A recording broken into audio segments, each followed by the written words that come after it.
You know, this seems a fitting topic as I need to bring up why I began making YouTube videos in the first place. So when I first began my YouTube channel, I had just come out of some very hard times. Nearly died myself. This happened a couple times in my life. Long story, but I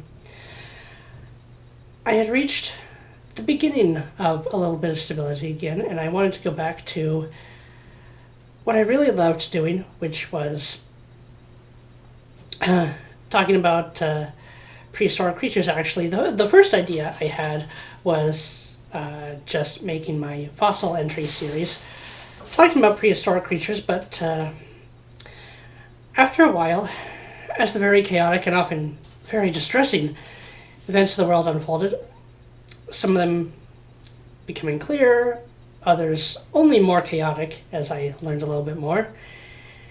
And especially now with all the chaos in the world, chaos that could have been averted had only a few decisions been made a little differently. There's no way to keep up with everything, but there are certain things that I feel do need addressing very quickly. Well, actually a lot does, but each person can only do so much.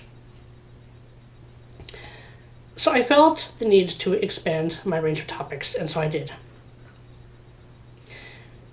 Yesterday, which would have been January 3rd, 2018, I spent a good deal of the day catching up on getting my life a little more in control, as I try to each day, which we all must constantly spend time on, and making a video titled, "Why Aren't Teens Partying Anymore?" Now, it's based off an article I had read online that morning that brings up an important issue the world is facing. And it doesn't just talk about teens, but that's what it begins with, talks about young adults too. And this is another.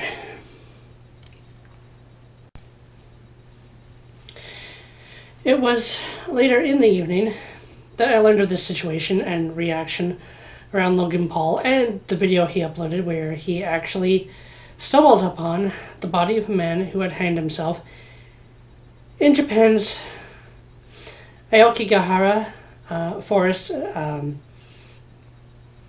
commonly known as the Suicide Forest. In fact, by the time I had learned of it, the video had already been taken down. He had taken it down. I was able to learn enough about what happened that I feel the need to give my perspective on the matter, as well as a few little branch topics as well. So this forest is on the northwest base of Mount Fuji. Now, I'm not sure if Logan Paul, he runs some YouTube channel making videos every day of his life, so some humorous children's channel, and was going to Japan for a while, making play videos there, and stumbled into this forest, which is not just folklore, it is very much real. It is a common destination for people to go to end their lives. It's a very dense, very eerie atmosphere, but actually rather beautiful forest. Now this outrage about him taking this video, apparently laughing upon finding a dead body, which is I think is more shock than anything else, and I will get into that. Many articles and people who have commented on this that I've looked up say that this outrage is justified. I say it is not. When he uploaded the video, he did put warnings in the title, and when the outrage and backlash began, he did take the video down and did put up one apologizing. I've watched the apology video, and it seems very sincere to me. Yet in the comments, there's a long line of people slamming him, shaming him, making fun of him. A few will say they forgive him, but mostly it's just a shame mob. In the video I just finished yesterday, I talked for a little bit about why it's very difficult for young people to get together and hang out in person in groups anymore. And it has a lot to do with a combination of online interactions taking over what used to be, things people would have to gather in the park or in the mall or at a friend's house to gather voluntarily and come up with things to do together. As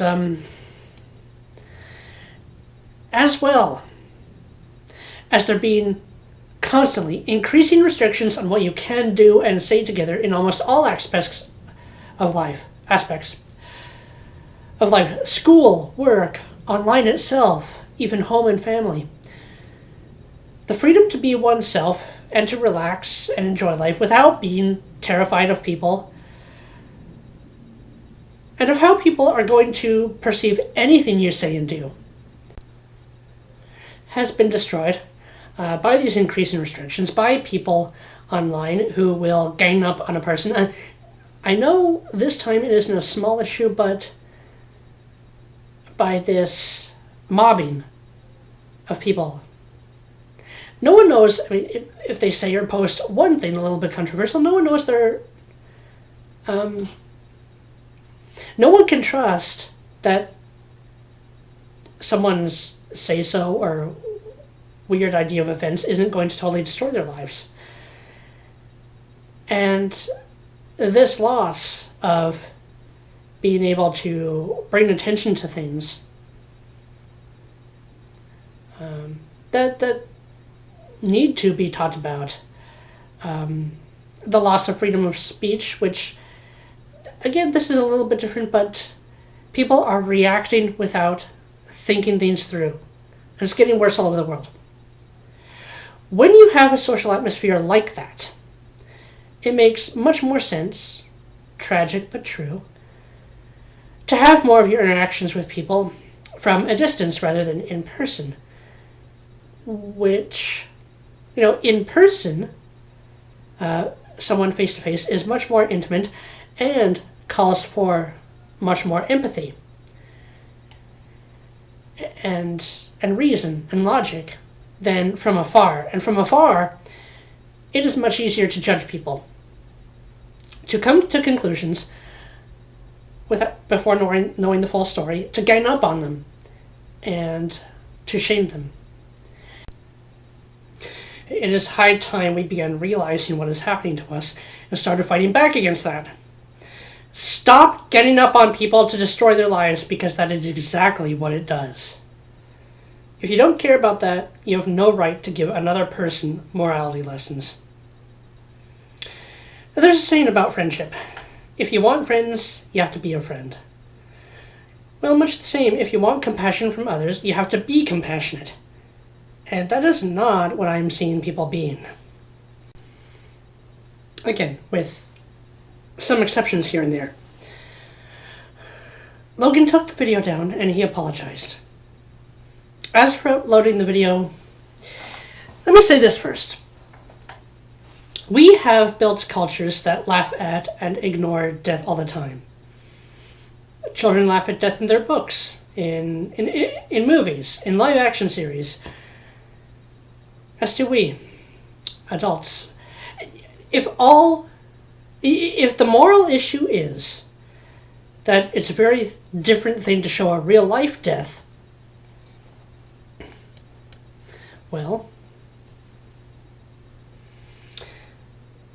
if the difference made, if the threshold of when it becomes a problem, unacceptable, is when this death is being shown live right in front of you, and your children stumble upon it, if this was a children's channel he was running, if a live deceased person is the threshold, and they come across that, that might be the time to question things, to question this death-obsessed culture. At least discuss it with your children. While it's probably not possible for parents to monitor every video their child or children ever see, you do, as adults, have the choice to either monitor their online activity or to not. If you do, and something morally questionable does pop up,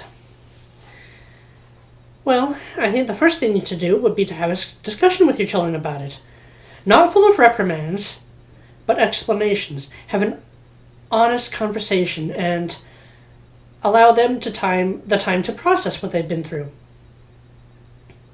If you do no monitoring, well, then you really don't have that much room to accuse or complain about. Now, Lauren Southern, in her video, tells a very awakening story of what can happen when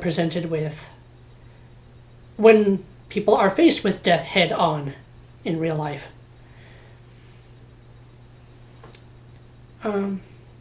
Your senses really become distorted for a time. Suddenly you don't know what to think or to do at all. You're often not sure if it's happening until it slowly sinks into you later. And there's another thing that I can tell you that seems unrelated, but bear with me. In nature, when an animal is traumatized, when, for example, a prey animal has been attacked and wounded and it is afraid that it is about to die,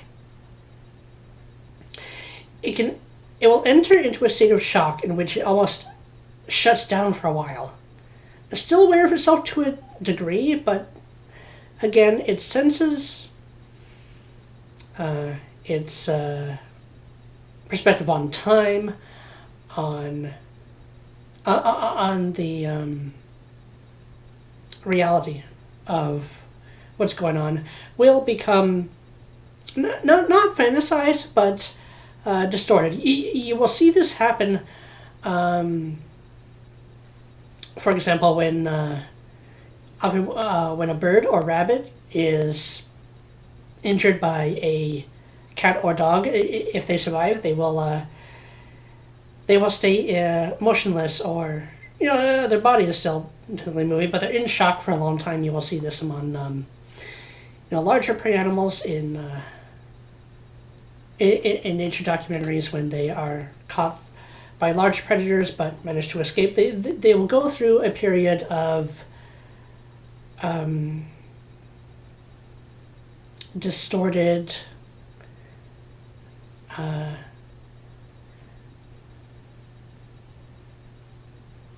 sense and reaction to briefly be able to deal with trauma before they can, again, if they survive, go back to their life before.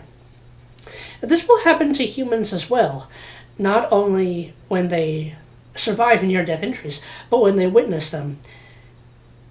And this is what Lauren Southern was talking about in her story. This is very much the case that she and the date she was with. It's very much this kind of thing happening. And you will see this in people's stories that they tell about being in near-death situations. Not always near-death experiences. That's a little different. Actually, things get even more weirded out when those happen. I have been through one of those, actually, but it's a complicated story. Maybe it's time to start treating the great increase in male suicides as the actual serious matter that it should have always been taken as. Maybe it's time to start relaxing restrictions rather than continuously increasing them over people's lives. Maybe it's time to stop getting up on people and destroying their lives online.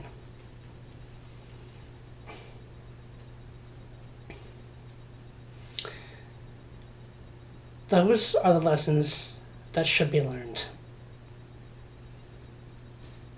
So, give the shaming a rest. Just give it a rest, people. Start focusing on what we really need to be learning as people.